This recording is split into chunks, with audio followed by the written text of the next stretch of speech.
Eu gostaria de... já levantou ali a nossa amiga para começar. Você pode vir aqui para fazer a sua pergunta? Quem gostaria de fazer depois, só para eu já me programar? Ok. Tem gente chegando, tem gente Sim. na foto. Tá. Se aproxime, né? Seria ideal. Então, a minha pergunta é para o Rafael, né? Na verdade, eu notei que você é muito jovem, né? E 7 anos atrás você tinha uns 28 anos. Então, o que acontece? Você se apaixonou pela obra de Ubaldi. Você era evangélico. Evangélico não é... Como fala? Espírita. Espírita. Né? Eu noto que tem muitos jovens deixando de ser espírita kardecista. Será? Sim, acontece. Eu vejo no meu meio. Alguns. Perdendo interesse, desviando, ou então deixando de frequentar. Né? Você acha que a obra de Ubaldi te levou a se apaixonar mais ainda pela doutrina espírita? Boa pergunta. Qual o seu nome mesmo? Josi. A pergunta maravilhosa, maravilhosa. Eu trabalho com a juventude espírita e eu me deparo com uma realidade semelhante, muitas vezes. E como eu tenho uma abertura muito grande com eles são muito questionadores. E quando eles não têm uma formação filosófica espírita ubaldiana forte, e eles vão para a universidade, eles começam a ser tragados por conceitos que o espiritismo por si só, sem a teoria da queda, sem fundamentos da filosofia de Pietro Ubaldi, não consegue responder. E muitos realmente ou se tornam assim muito contestadores ao extremo do espiritismo, ou realmente vão para outras filosofias respeitáveis, não é o ponto, entendeu? Então eu acho fundamental, por isso esse trabalho que eu busco fazer de conciliar esses pensamentos, para que a gente tenha essa base mais robusta, uma cosmovisão da origem e da destinação do ser, muito além de encarnes, desencarnes, evolução. É o que o Ubaldi traz para a gente, origem e destinação. Porque hoje em dia, perante, não sou físico, não sou químico, mas perante o que a gente vem estudando, o que a gente pode compreender de ciência, e ouvindo as exposições nos congressos de Pietro Ubaldi,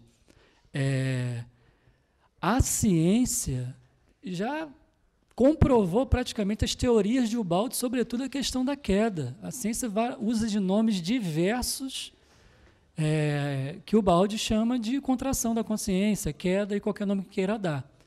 Então, para que a gente tenha uma base robusta, para que o jovem, ao se deparar com os conceitos materialistas, né, cientificistas, céticos, acadêmicos, eu acho que é fundamental. Pela minha experiência de vida com esses jovens, eu acho fundamental esse alinhamento da obra de Ubaldi com a obra de Kardec.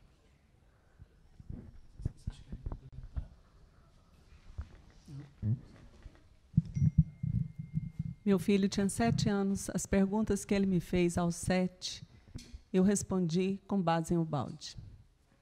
Se não tivesse Ubaldi, ficaria muito limitado. Para algumas mentes dessa nova era, é imperioso a gente compreender, assimilar esses conceitos e passar. E é possível passar os conceitos ubaldianos para qualquer idade. No Regeneração, nós temos uma evangelização infantil, que, de alguma forma, as evangelizadoras passam conceitos ubaldianos, evangelizando as crianças. Acabei de conhecer uma senhora aqui fora, no lanche, que ela foi educada com os princípios ubaldianos. Ela é filha de um José Bonifácio, que trazia o Ubaldi aqui para Brasília para fazer as conferências. Olha que interessante, está aqui hoje. Né? Ex-pastor evangélico. Exatamente. Olha que salto que ele deu, hein? E Ariston? Um salto, olha. Porque ganhou a grande síntese. Cima, hein? Ele ganhou a grande síntese. Ele tinha dúvidas, porquês, ganha a grande síntese. Salto quântico. E deu um salto. Renatinho está falando. Só para complementar. A gente não vai encontrar nas grandes livrarias, na vitrine, as obras de Ubaldi, as obras de Kardec. Por isso que essa base é fundamental. O que a gente encontra estampado assim? É Richard Dawkins, obras assim que vendem muito, materialistas, que o Ubaldi ele consegue responder a Richard Dawkins, por exemplo, uma das maiores referências do ceticismo desse século, né? Deus, um relojoeiro cego, o gênio egoísta, várias coisas que com a queda está respondido. Mas quando a gente vai na doutrina espírita, a gente não vai achar claro como está em Ubaldi, né? E os jovens se preparam para isso. Inegavelmente, as gerações, de geração para geração, em uma velocidade enorme, as mentes estão mudando muito. E a religião ficar presa a conceitos de 40, 50 anos atrás apenas, é apenas base. Se não tiver a coragem de fazer acréscimos, de atender as mentes atuais, vão perdendo essas mentes. Porque a questão, quando a gente fala isso, é como se estivéssemos ofendendo Kardec, como se ele não soubesse de tudo. Não é que ele não soubesse, não é que os espíritos da equipe, que chama Espírito da Verdade, não podia, a gente não ia compreender, se até hoje a gente não está compreendendo. Vamos pegar um exemplo. Kardec perguntou como eram criados os espíritos. E o Espírito da Verdade respondeu, puro ignorante, ou seja, olha, até aí está bom por enquanto. Você acha que ele não sabia como era? Ele não tinha noção da queda? Tá certo? E a gente vai ficar respondendo isso para os jovens? Olha, até aqui. Aí, quando alguém trouxer um conceito do balde, epa, isso aqui é heresia, isso aqui é profanação de Kardec, você está contestando Kardec. Aí, nós vamos cair numa coisa que o Espiritismo diz que não tem, que é dogma. Isso é dogma. É, no mínimo, ortodoxia.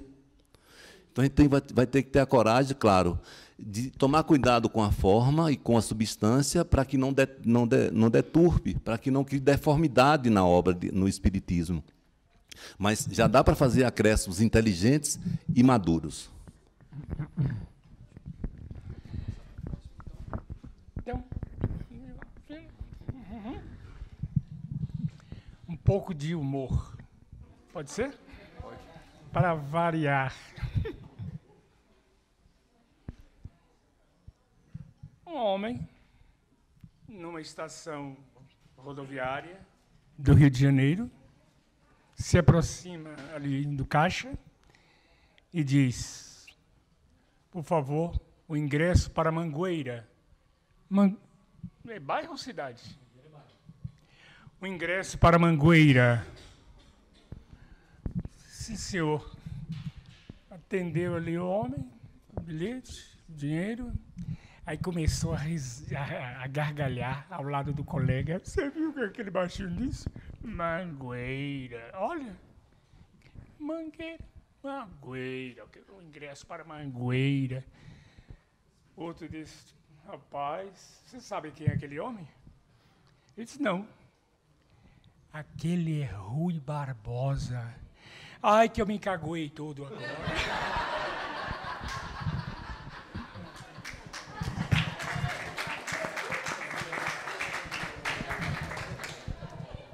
Anedota cultural. Não, para mim, cultural.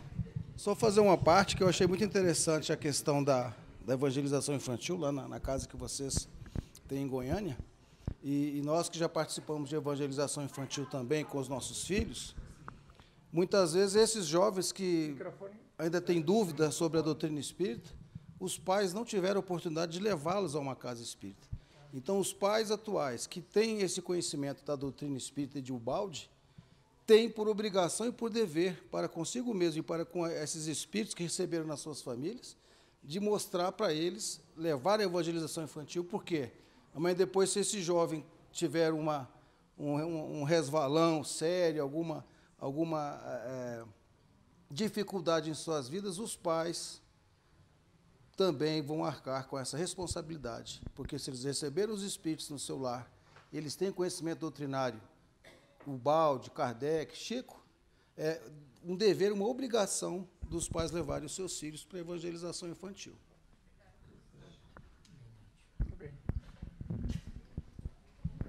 Então, eu poderia dar uma palavrinha, aproveitando que estamos falando sobre jovens? Obrigado, obrigado. Eu só queria dizer o seguinte, que a minha experiência na juventude aqui do Monte Alverne, que a gente sempre teve um formato bem diferenciado das outras instituições que a gente teve contato, e é que os jovens, você não tem mais que tanto, que é uma das coisas que a gente trabalhou, dizer o que eles têm que aprender. Eles já vêm com muitas das coisas com eles mesmos. Você só tem que dar oportunidade para que o conhecimento ocorra e está ali para conduzir, né? Então, quando a gente procurava, eles faziam as perguntas e nós buscávamos as respostas e deixávamos eles desenvolverem o próprio pensamento crítico, e não só a gente ficava, é isso que você tem que acreditar. Não. E nisso, claro, trazer o balde, trazer para que... Por que a gente tem que limitar o conhecimento deles ao que a gente acha que é certo, né? Eu acho que isso é importante ter em mente também. Mas, enfim, vamos passar para a próxima pergunta.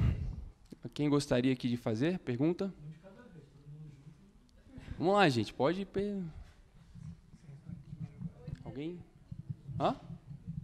Não? Eu faço então a pergunta. Por favor. Rosana, o que é mesmo queda? Ou fale da teoria da queda. Jesus acende a luz. Por que ele faz perguntas tão difíceis? Vou repetir para quem... Alguém aqui estava de manhã? Isso. Alguém só chegou à tarde? Ah, você. Sim. 10, 20, 3. 25. Quando nós olhamos para o que tem ao nosso redor, realmente nós achamos tudo lindo e a gente diz assim, nossa, como Deus é maravilhoso, como tudo é lindo, e tudo é muito lindo mesmo. Mas quando nós encontramos na obra a palavra criação divina, na obra ubaldiana, ela tem um princípio um pouco diferente.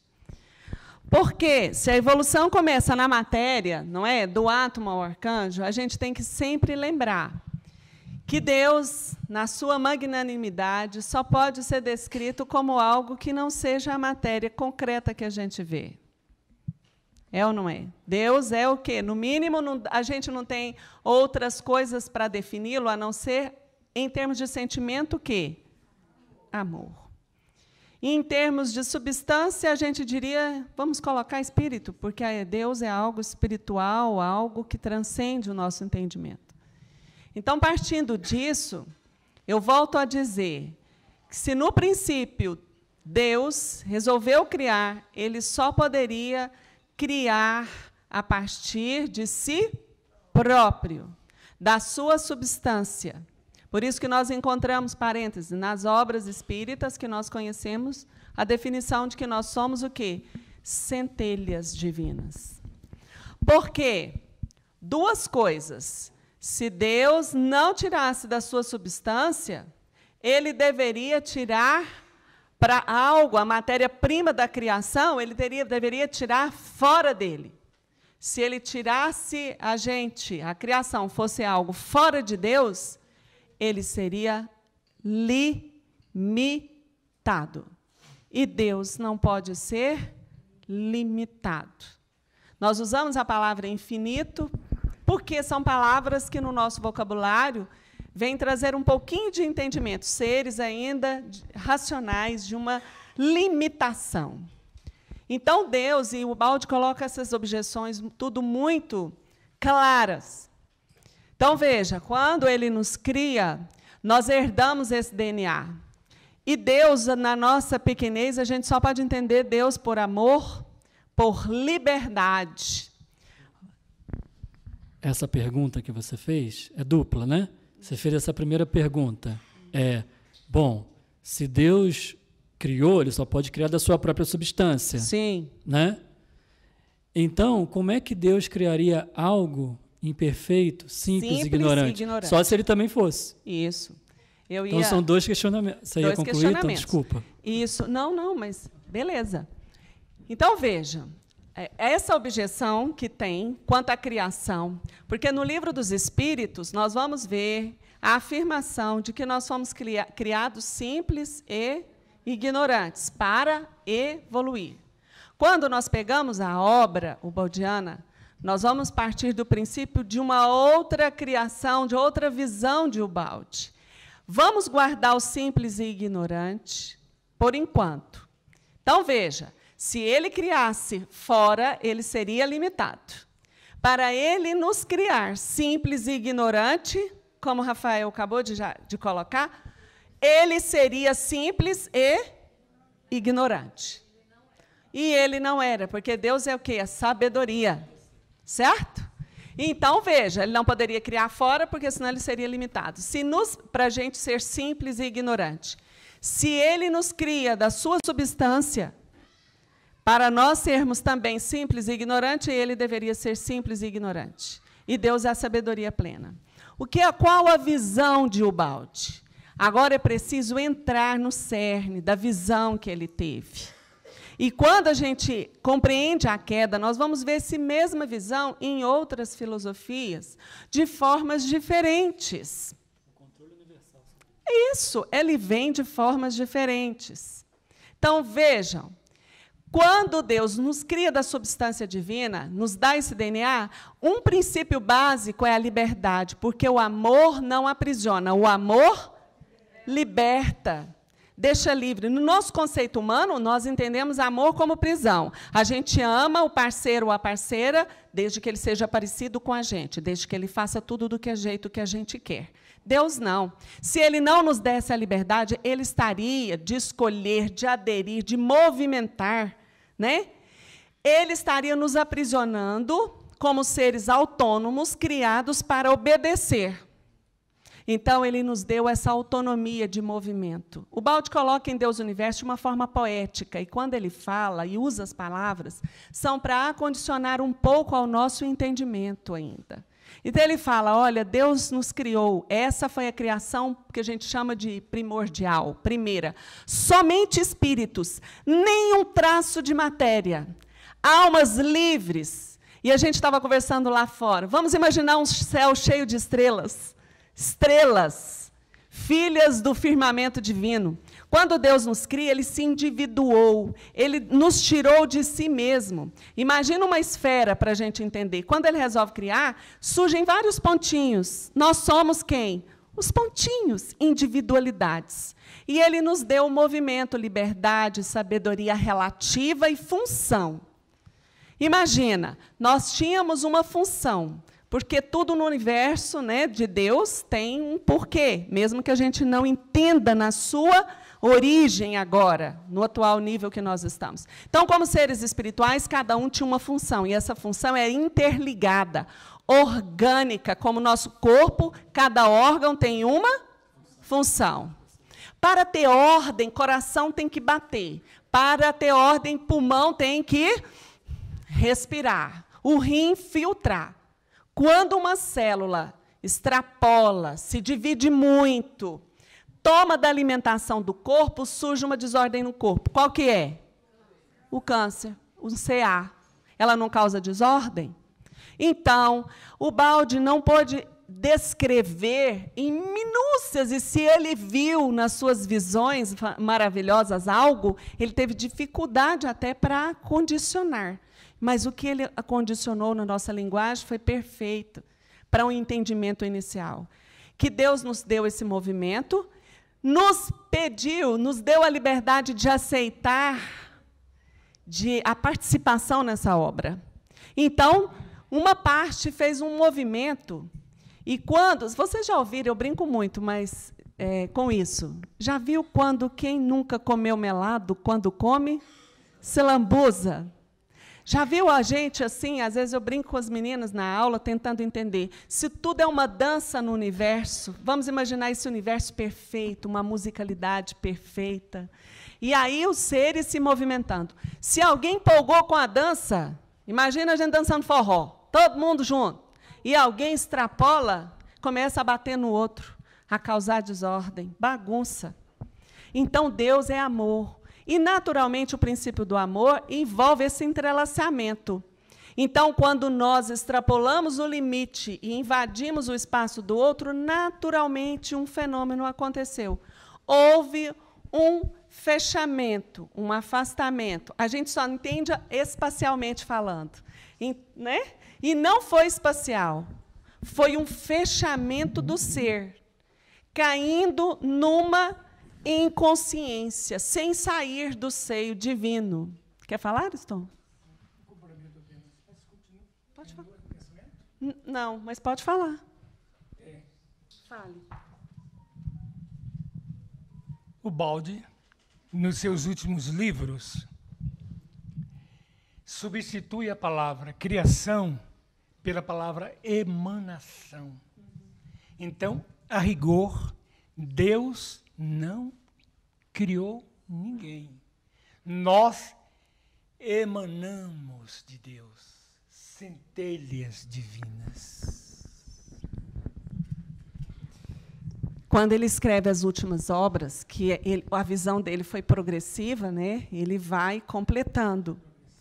E para a gente entender como a gente está preso nessa maneira, a gente pode dizer, às vezes, na obra, a gente não quer confundir, que talvez Deus nunca, eu não quero confundir, nem criou nada, talvez seja assim, sempre foi uma emanação. Mas, para a gente compreender, a gente tem que partir de um princípio. Tudo para nós tem que ter começo, meio e fim. Então, partindo desse pressuposto, né, nós saímos, nós somos essa emanação. E quando nós extrapolamos o limite, nós fomos naturalmente nos dobrando sobre nós mesmos e desconectando do resto. Porque a lei, é ordem, é amor, é harmonia. E Deus, por amor, nos deixa ir. Quando nós nos fechamos, foi uma queda não espacial, porque tudo para nós, na condição que nós estamos, nós nos fechamos no tempo e no espaço. Então, talvez aqueles que fecharam menos, fecharam em consciências, a nível consciencial. Outros foram caindo, vamos dizer, fechando, dando origem a mundos mais o quê? De matéria que a gente entende como espírita fluídica. Vamos usar a palavra fluídica? A gente fica procurando palavras. Até fecharmos aqueles para quem a queda, o impulso de afastamento foi muito rápido e intenso, fechou em níveis densos de matéria. O espírito se dobra, se verga, e ele se transforma agora na sua natureza, vamos dizer, é Deus, é divino, mas de outra natureza, como eu dei o exemplo da água de manhã. Água com calor, vapor. Água com frio, gelo. Água em temperatura normal, líquido. Vários níveis conscienciais. Por isso que evolução, quando fala em simples e ignorante, é porque quem caiu a nível do menos infinito, que para nós a gente entende como partículas, o átomo, podemos hoje, a física está descobrindo partículas e partículas subatômicas, podemos ter fechado consciência lá no menos infinito, sei lá o quê, e nós viemos fazendo o retorno.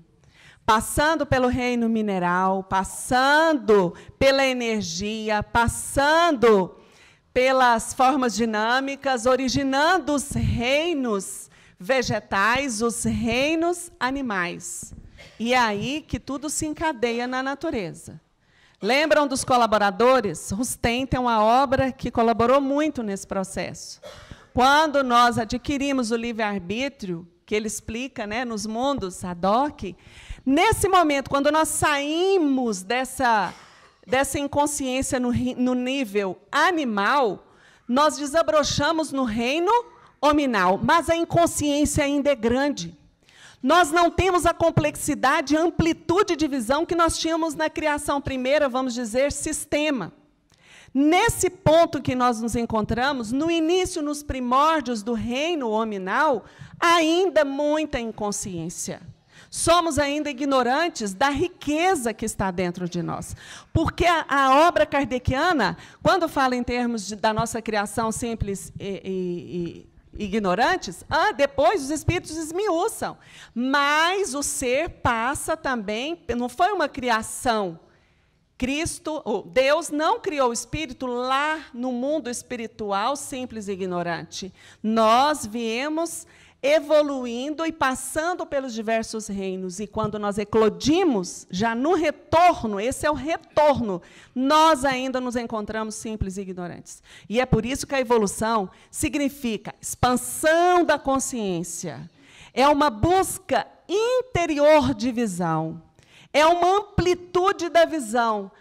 E a revolução termina com o nosso retorno para Deus, retorno ao sistema. Não é desencarnar e ir para o plano espiritual e sonhar com uma colônia espiritual, porque colônia ainda é matéria, ainda é antissistema. Nós estamos ainda no antissistema. Tudo isso é antissistema. E quem criou a matéria, Rosana? Quem que criou a matéria, Rosana? Quem criou a matéria, Rafael? Rosana, volte para onde você estava, por favor. Se você continuar caminhando nessa direção, pode haver o quê? Uma segunda queda. Muito bem. Oi, só um minutinho que eu tenho que responder o Rafael aqui, ó, porque se eu não responder, ele vai responder para vocês. Gente, a matéria é criação de quem? É um estado, é a mesma substância que se encontra de outra forma.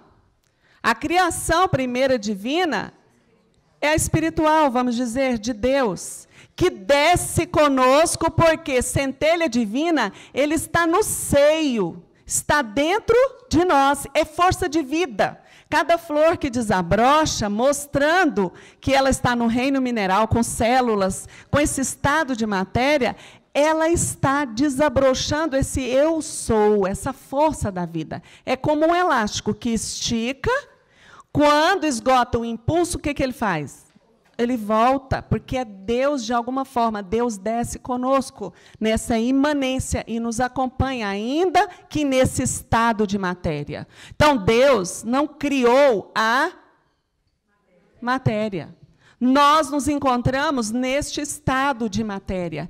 Deus não poderia criar a matéria, pegar o espírito, colocar para evoluir. Veja só, a matéria nos arrasta. Nós somos seduzidos. E depois é como se Deus dissesse assim: vai, meu filho, faça uma viagem. Viva os arrastamentos e só depois que você desvencilhar de tudo, se desmaterializar, volte para mim, para a glória do infinito. Então, a matéria era uma possibilidade.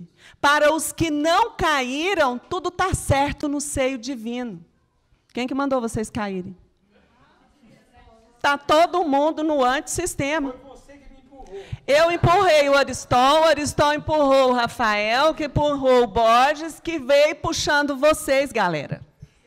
Então, uma grande parte permaneceu no seio divino, mas nós também estamos no seio divino, numa condição de matéria, era só uma possibilidade, como existem várias possibilidades no seio divino. E nós escolhemos, fizemos um movimento. Aí muita gente fala assim: mas por que Deus deixou cair? Agora você responde, Rafael. Você já respondeu, né, com o princípio da liberdade. Mas, por exemplo, questões 13 e 16 do Livro dos Espíritos, vai falar dos atributos da divindade. 2 atributos essenciais ali. Deus é imaterial. E a gente vai lá na questão 27, que fala da trindade espírita. Deus criou a matéria. Mas Deus é imaterial? Como é que o imaterial cria a matéria? Então você precisa da queda para responder ao jovem que vai perguntar hoje. Deus é eterno.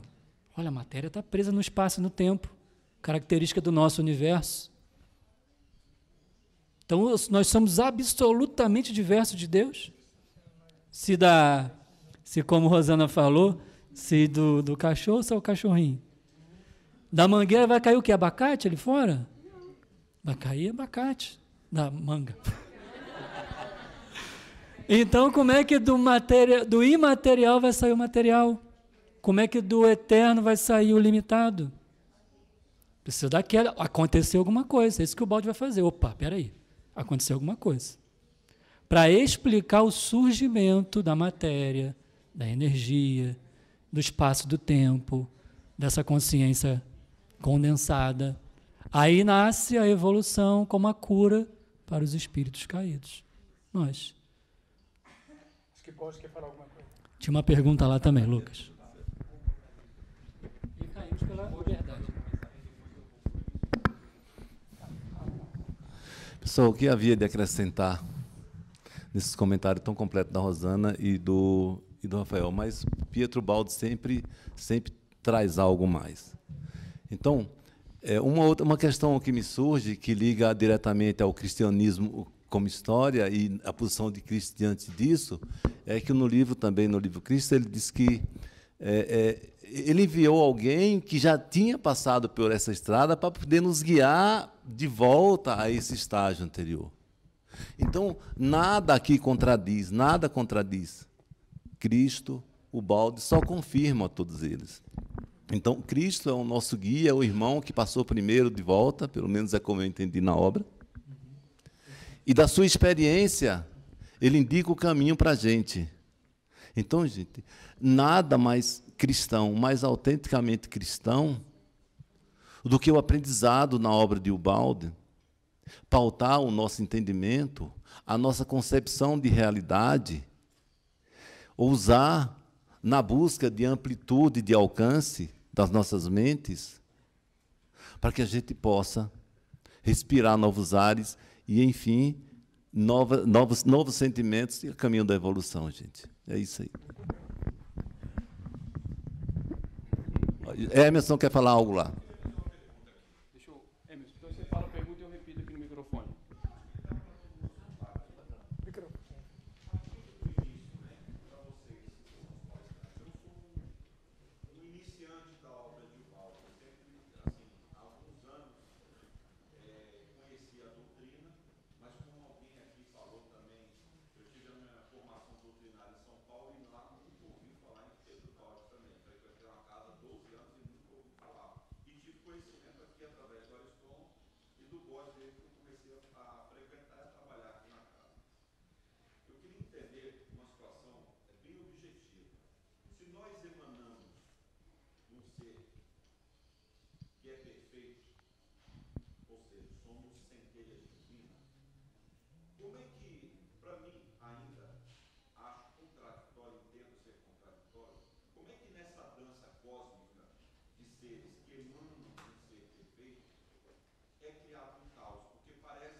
Só para repetir a pergunta aqui, então, como que dentro dessa perfeição...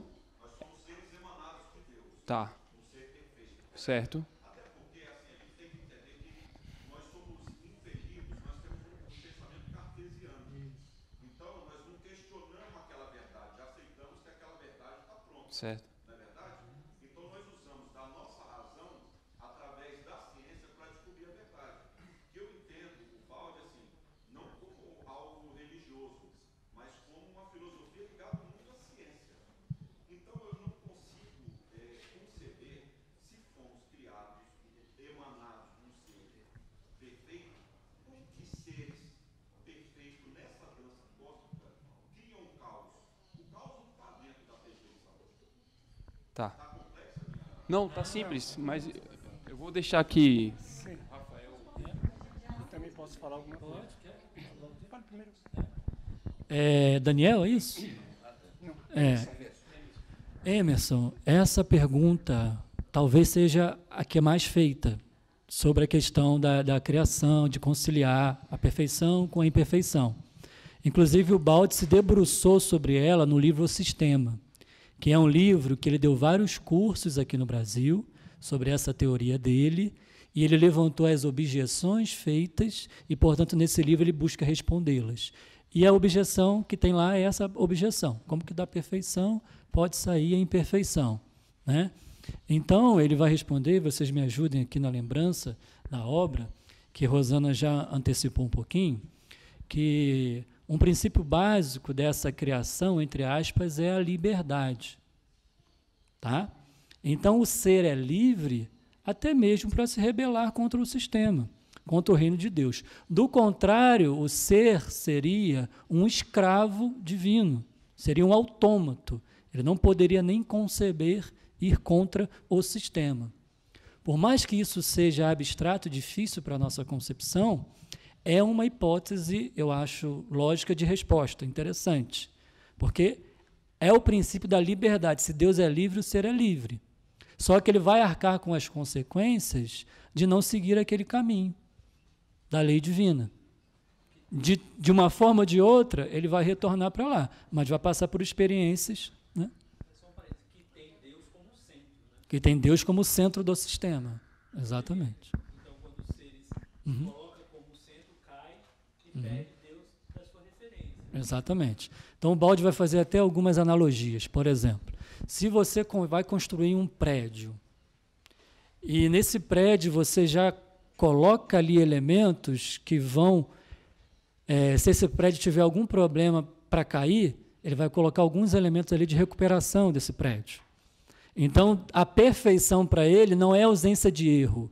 A perfeição para o balde é que o sistema ele se autorregula, ele se autocura.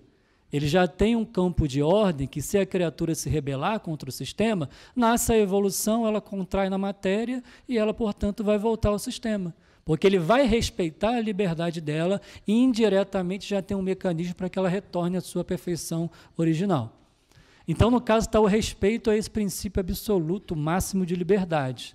Entende? E outros atributos que eu vou deixar para vocês falarem aqui.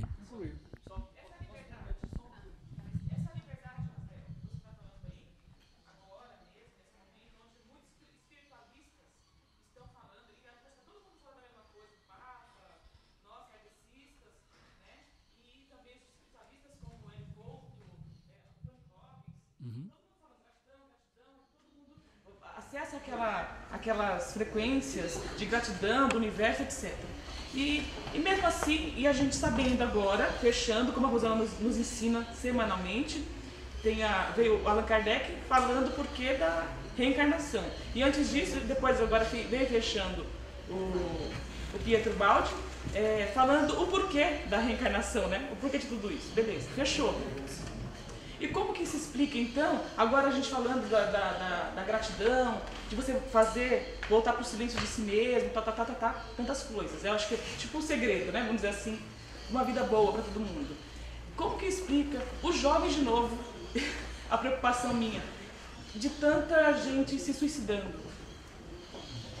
Tem uma explicação para vocês, estudiosos, que estão estudando todo?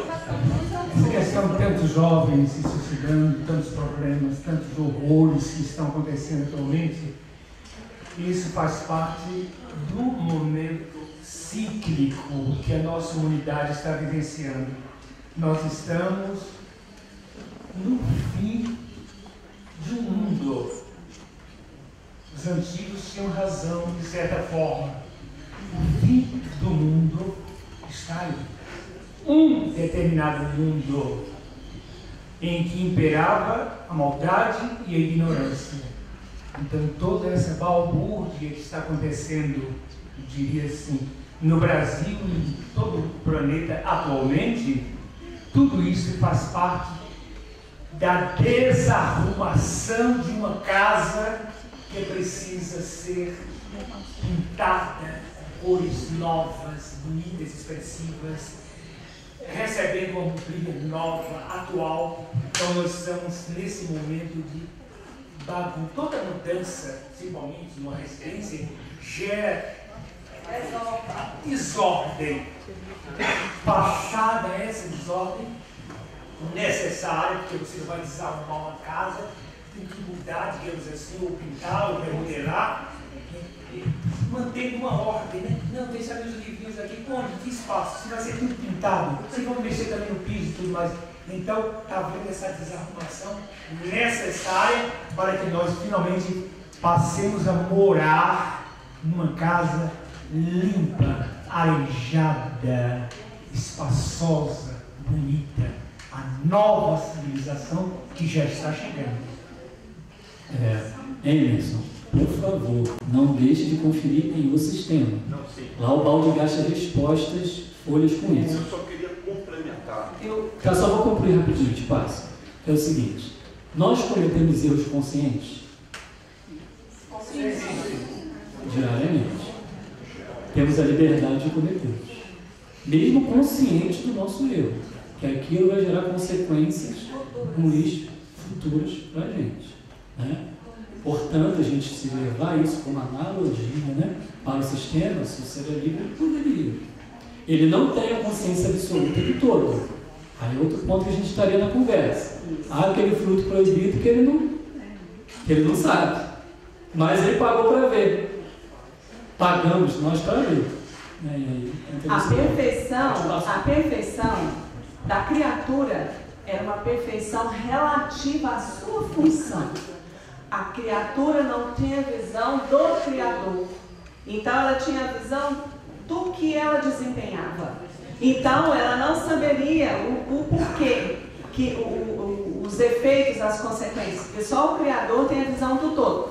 E perfeito não significa que não pode acontecer nada de diferente. Pelo contrário, o Baldi coloca na obra. O sistema é tão perfeito que se afastasse, se alguém se fechasse na matéria, teria a probabilidade de autocura. Porque a perfeição e o amor divino é tão grande que mesmo a criatura se afastando momentaneamente, isso é a matéria, o universo que nós vivemos, nós não suportamos viver sem o Criador, nós vamos voltar. É uma experiência. Filho, não põe o dedo na tomada, uma vez. Filho, não põe o dedo na tomada. E na terceira, ele põe.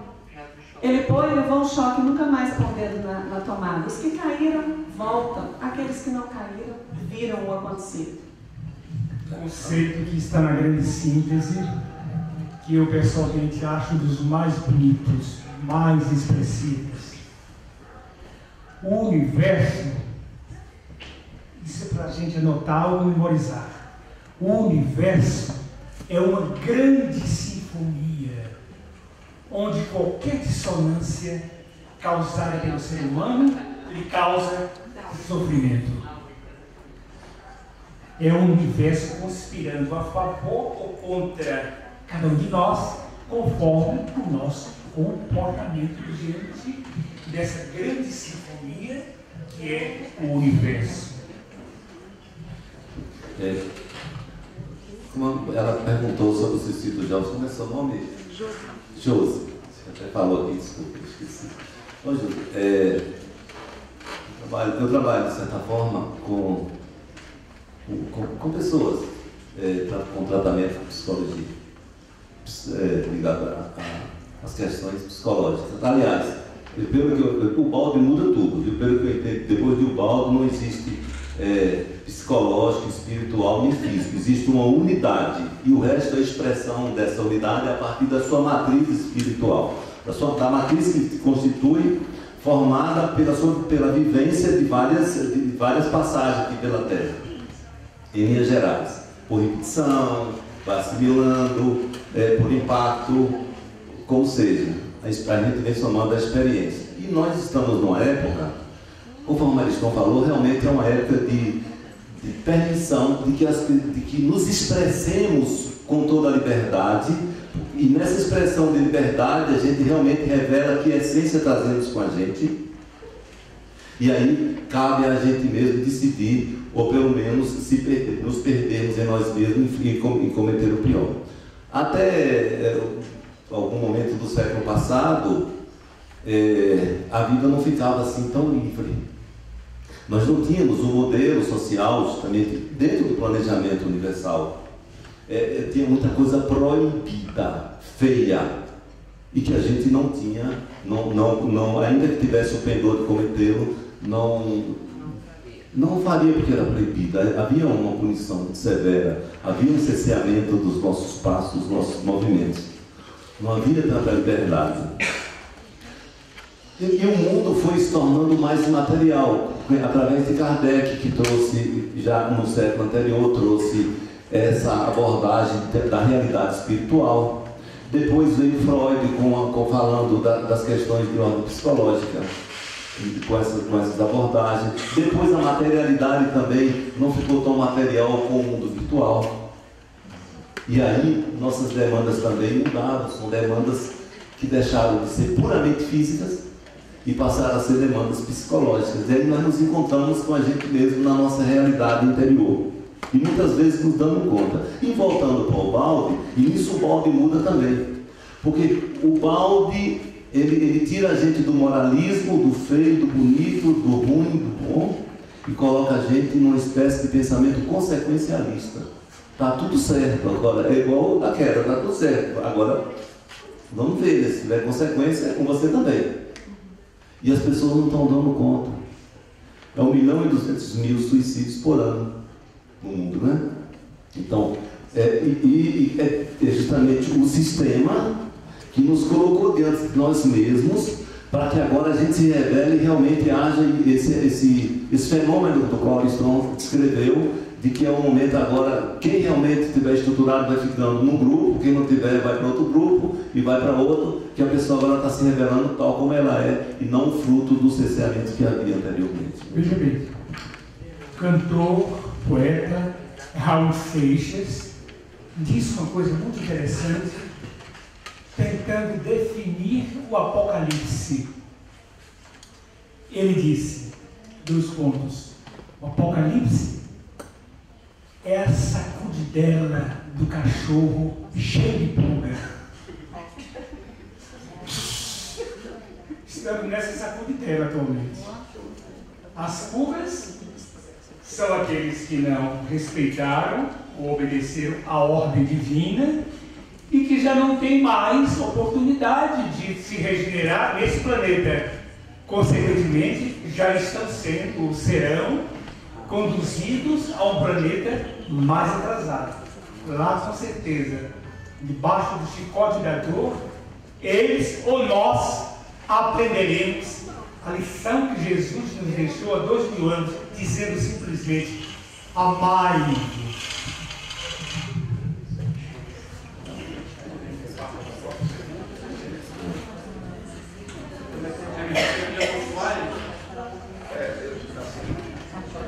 Para mim, eu não tenho conhecimento de vocês da obra, né? Então não li o sistema ainda.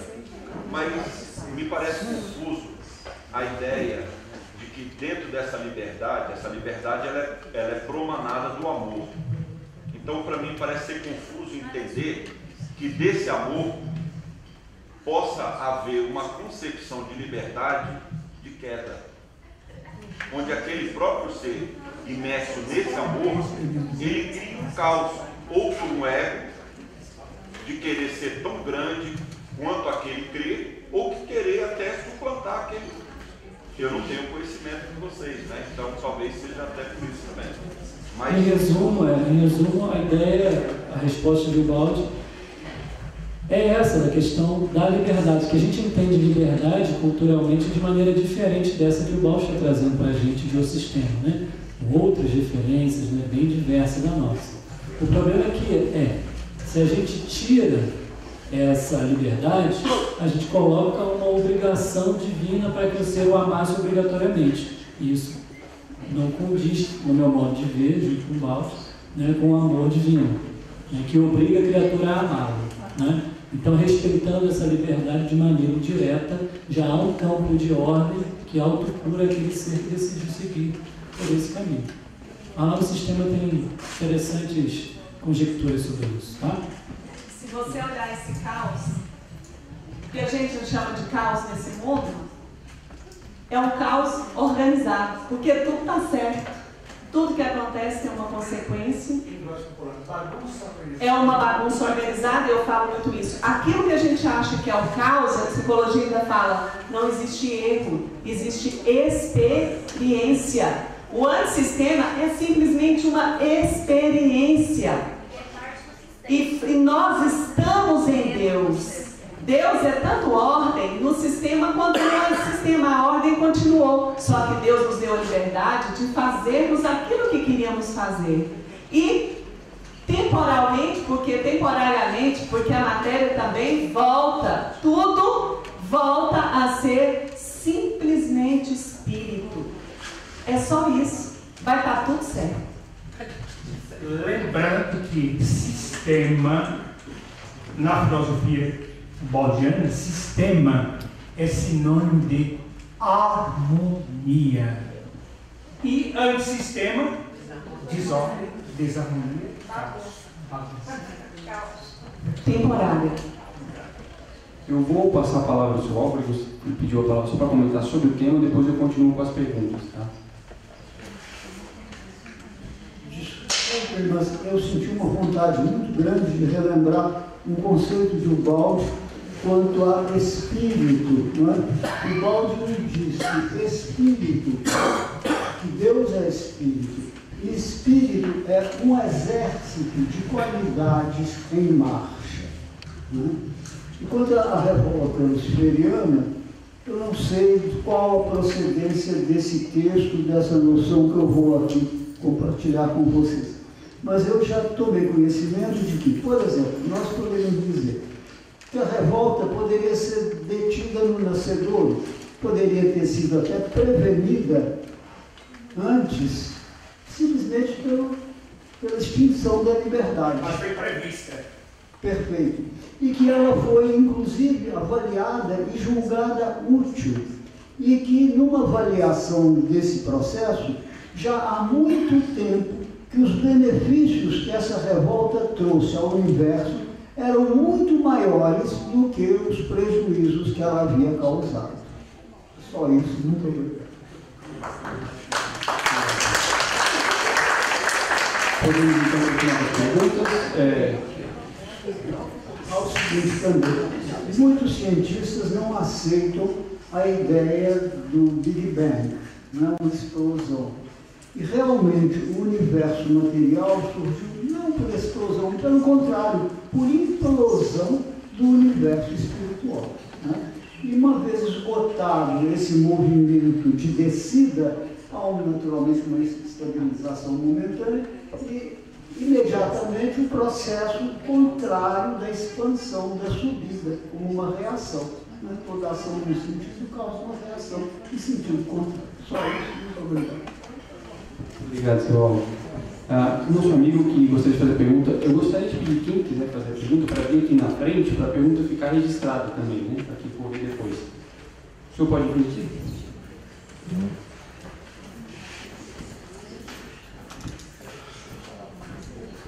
Boa tarde.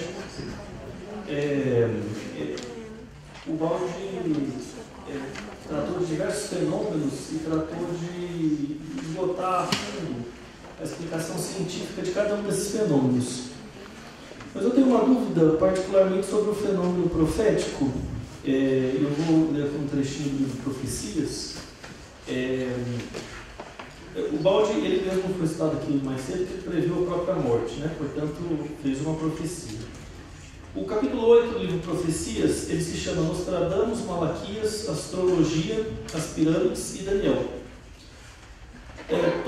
Malaquias, Nostradamus, Daniel, todos eles fizeram profecias por uma técnica que o Baldi, inclusive, esmiuçou em outras obras dele, pela velocidade da consciência, podendo ver as possibilidades do futuro, assim por diante. Mas em relação à astrologia, já que o Baldi a coloca aqui como algo digno de ser levado em conta, e aqui inclusive no segundo parágrafo, ele falando sobre Nostradamus, ele diz: essas famosas centúrias astrológicas começaram a ser escritas em 57, depois ele diz: se bem que os cálculos dos anos seja feito com uma contagem diferente da nossa, o estabelecimento das datas foi possível em base de cálculos astrológicos, de acordo com o zodíaco, medindo as posições dos planetas e constelações. No parágrafo seguinte, inclusive, ele dá a entender algo ainda mais interessante, quando ele fala o seguinte: não é absurda a teoria das correspondências. Não, é a próxima frase. É absurda a teoria das correspondências de indivíduos e povos. Não pode excluir-se a priori a possibilidade de uma astrologia mundial que defina o horóscopo não de um indivíduo, mas da humanidade, fixando os acontecimentos históricos em relação aos movimentos e posições estelares e planetárias. E o Consolador, quando Emmanuel é questionado a respeito de se a astrologia funcionaria ou não, ele diz que de fato existe uma correspondência magnética da posição dos astros no momento do nascimento, mas que isso não cancela as questões relativas ao livre-arbítrio, e semelhante ao que os espíritos fazem em relação a algumas questões na obra de Kardec, ele deixa para o futuro, bem dizer, deixa para o futuro, para mais para frente. Eu gostaria de saber, já que o Baldi cita a astrologia como algo considerável, inclusive sugere um horóscopo universal, se existe em em outras das suas obras, alguma explicação de como é possível os fenômenos astrológicos, a posição dos astros no céu, determinar acontecimentos, não de forma determinística, né? Mas dentro das possibilidades do livre-arbítrio, acontecimentos na vida. Pois não? Não determina, probabiliza. Isso. De certa forma é uma profecia. Então, Profecia. Sim. Sim, mas é uma profecia. Pode-se prever no futuro baseado nisso como ele sugere. Mas qual é o mecanismo científico?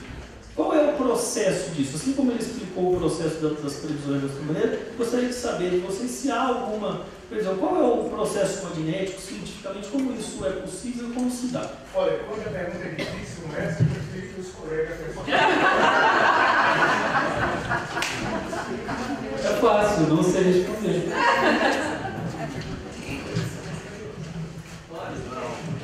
Então, vamos tentar, gente, realmente, não sei responder. Vamos tentar fazer algumas ilações. Né? Não esperávamos entrar na onda da astrologia. Não é? O que a gente... É bem-vindo.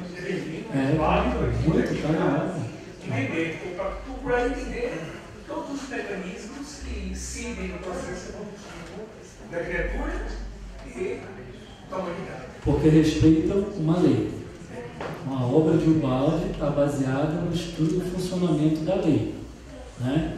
Tem até filósofos aí, né, que falam que o universo é uma expressão matemática. Que a gente tem como calcular algumas coisas, né? Prever algumas coisas no campo das probabilidades, né? Que entra aí um fenômeno da liberdade do ser intervindo nisso, mas há fenômenos globais aí perante a lei para se prever algumas coisas. A gente não tem olhos para isso, a gente não tem instrumentos para isso ainda, mas é possível que isso venha a acontecer. Eu recomendo que você assista um curso recente do Maurício Crispim, na TV Ibis, conhece ou não? Ele está falando sobre as trajetórias, ele fala dos fenômenos das profecias, ele fez um curso chamado Fim dos Tempos, ele foi investigando a profecia de Malaquias, de vários outros profetas, e tentou trazer isso como campo racional, científico, baseado na obra de Ubaldi, mas é nesse entendimento da lei, do funcionamento da lei. Então, Ubaldi demonstrou ter um conhecimento profundo do funcionamento da lei. Então, nesse campo da astrologia e de outros campos, né, ele, de alguma maneira, ele acha possível que isso aconteça. Então, se o universo é matemático, se há ali, né, uma estrutura de ordem e um ser que consegue atingir essa potência de ler esse tipo de lei, é possível que ele consiga prever. Vamos supor que a mente de um profeta seja uma mente que vibra em outra partícula subatômica, que vai além do espaço e do tempo. Portanto, ele consegue trafegar. Vai lá na frente e já consegue prever globalmente o que vai acontecer. Táquions, outros tipos de substâncias. Né? Essa é a explicação para todas as outras formas de profecia. Mas ela não sabe muito da astrologia. Eu não conheço nada de astrologia. É que a astrologia é um campo de conhecimento muito específico. Diríamos assim, é uma ciência que a gente ainda não domina. Nós aqui, por exemplo. Você estuda astrologia? Eu pensei que você estudasse, se tivesse com essa dúvida. Talvez curiosidade mesmo. Curiosidade mesmo, né? Como a gente vive num universo vibracional, porque o ecossistema, a vibração onda, só existe para nós que caímos. Não se fala de vibração, não se fala de onda, sistema. Então, nós criamos campos vibracionais. Nós continuamos interligados. Então, planetas, seres estão ligados por campos. Eu terminei de ler essa semana um livro que chama, eu gostaria que você lesse, chama O Código Básico do Universo. Alguém que já leu? Os campos, que tudo fala, as moléculas gritam, nós é que não assimilamos. E seres que estão num nível que a consciência, para a consciência, não tem tempo e espaço. Se você vence a barreira tempo e espaço, você ser pode realmente prever e passar. E os astros, o que são os astros? Os astros, se hoje nós pensarmos em termos de Terra, a Terra é o quê? Algo inerte? Em que nós estamos apoiados e fixos pela gravidade? Não. A Terra é uma reunião de consciências. vontade coletiva e comportamentos, você que é psicólogo, a gente vê em fala de quê? Inconsciente coletivo, um campo coletivo, aonde certos comportamentos são muito parecidos e altamente influenciáveis em conjunto. Então, esses arquétipos estão aqui. Daí está escrito também na grande síntese algo que eu pessoalmente acho fantástico. A respiração do universo, a respiração do átomo repercute no universo. Olha essa interligação do todo com tudo. Veja, meu irmão, que todo organismo ele emite uma vibração. Então, para certos espíritos, eles podem acessar esses arquivos aí. Veja você, Isaías, profeta Isaías, no Antigo Testamento, 700 anos antes de Jesus aparecer, ele já dava notícias do Cristo. Como é que ele acessou isso aí? Isso é um fenômeno de projeção. Não, sim, vamos chegar lá. Então, essa questão aí dos astros, eles também emitem magnetismo, emitem vibrações, e tem seres evoluidíssimos que comandam isso, assim como a Terra também tem o seu patrono, vamos dizer assim. E esses seres se interligam magneticamente, vibratoriamente. Então daí podem surgir profecias àqueles que têm capacidade de acessar esses arquivos magnéticos que fazem com que os astros girem. Você altera a rotação da Terra um grau, por exemplo, já vai causar um transtorno para todos nós. Então isso aí, onde é que está isso aí? É uma lei regida por almas, por espíritos extremamente capazes para isso aí. Nós ainda vamos faltar um pouquinho esse entendimento aí, mas tudo está numa harmonia e existem seres que dirigem essa harmonia. Senão não seria harmonia. Então esses profetas, esses estudiosos conseguem de alguma maneira acessar essas pode ser até de forma intuitiva. Mas só é o superconsciente. Essas energias aí. Eu já vou aproveitar que eu já estou aqui, vou perguntar para o Rafael. Existem espíritos que não caíram, quando criados, permaneceram em cubos? Rosana é uma delas. Dentro do princípio da liberdade. Formar aqui que nós só temos 7 minutos e meio. Rapidinho. Dentro do princípio da liberdade, certamente, o Balde nos fala que nem todos caíram, né? 1/3 do infinito caiu.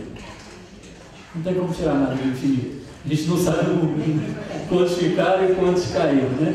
Mas certamente, né? Nem todos caíram, né? Certamente.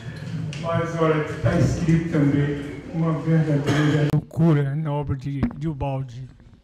Alguém lhe pergunta, loucura no bom sentido, gente. Alguém lhe pergunta, o senhor poderia quantificar o universo? Exemplo, quantos espíritos existem no universo? Olha a resposta. Pense no seguinte, cada átomo é um espírito. Pronto. Inimaginável pensar que cada átomo, a partícula infinitesimal da matéria, é um espírito latente. Meu Deus! E a gente tem falado muito de criação, né? Criação, criação, criação.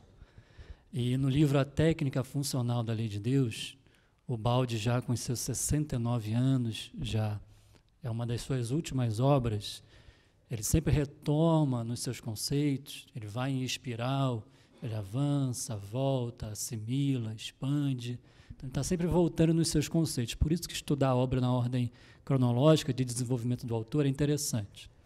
Bom, ele vai dizer lá em A Técnica Funcional que não houve criação. Tá certo? E isso é muito tranquilo. Por quê? Porque Deus é imaterial, Deus é eterno, está além do espaço e do tempo. Quando a gente fala que houve uma criação, a gente está colocando um marco temporal, que é a maneira que a nossa mente consegue medir as coisas. Mas como que algo além do espaço e do tempo pode ter sido criado? Não, o Baldi traz a ideia que o sistema sempre existiu no estado desse sistema. Então não houve a criação. O que a gente chama de criação é, na verdade, o movimento da queda. A queda é a criação, que é essa modificação desse estado originário, que gera a contração, que gera a queda, que é o que a gente chama de criação. Lucas, então a criação, em verdade, é a queda, é o segundo momento, né?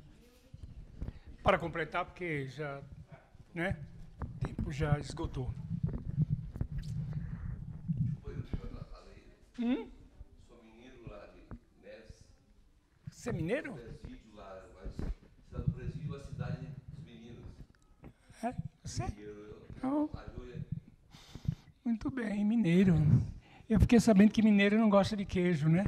Não, mas se for da cor de Rodeira, pão de queijo eles detestam. Muito bem. Então eu vou aproveitar e vou entrar nessa nouri dele agora. Neves é cidade do presídio e hoje é cidade dos meninos. Olha aí. Meu primo parece com o senhor, você vai reportar dele. Parece comigo? É, o azul, ele é italiano. Né? Olhos azuis assim? É, e aí, presídio, e aí se deu a cidade dos meninos. Os meninos chegaram e tem lá várias comunidades. Pronto, vamos encerrar com aquele toque de humor. Pode ser? Pode, aí depois eu... É. Que apareceu. Ah, é. Mas aí eu sou mineiro e Matosinho ali, né? Nosso amigo de lá, desculpa aí. Não, o tal do anjo do Aladim, do Todo-Poderoso, materializa-se. Tá. Pode ser. A gente conversa depois sobre esse assunto. Então, o espírito do poderoso anjo, né, o gênio, à frente de um mineiro, aí diz: meu amigo, eu estou aqui para atender 3 pedidos. Normalmente é só um, mas agora eu vou lhe dar essa chance. Você vai fazer 3 pedidos. Se apresse, porque eu estou aqui para cumprir a sua vontade. Opa! O mineiro pensou e disse: um queijo, mas um queijo bonito, grande. Materializou-se ali um queijo. Que maravilha! O anjo disse: segundo pedido. Ele falou: outro queijo, pode ser? Outro queijo? Claro. Uai, mais lindo do que o outro. Terceiro pedido, rápido. Aí ele respirou fundo e disse: uma mulher bonita. Aí o anjo achou estranho aquele terceiro pedido e disse: mas por quê? Agora mulher bonita? Disse: porque eu fiquei com vergonha de pedir 3 queijos.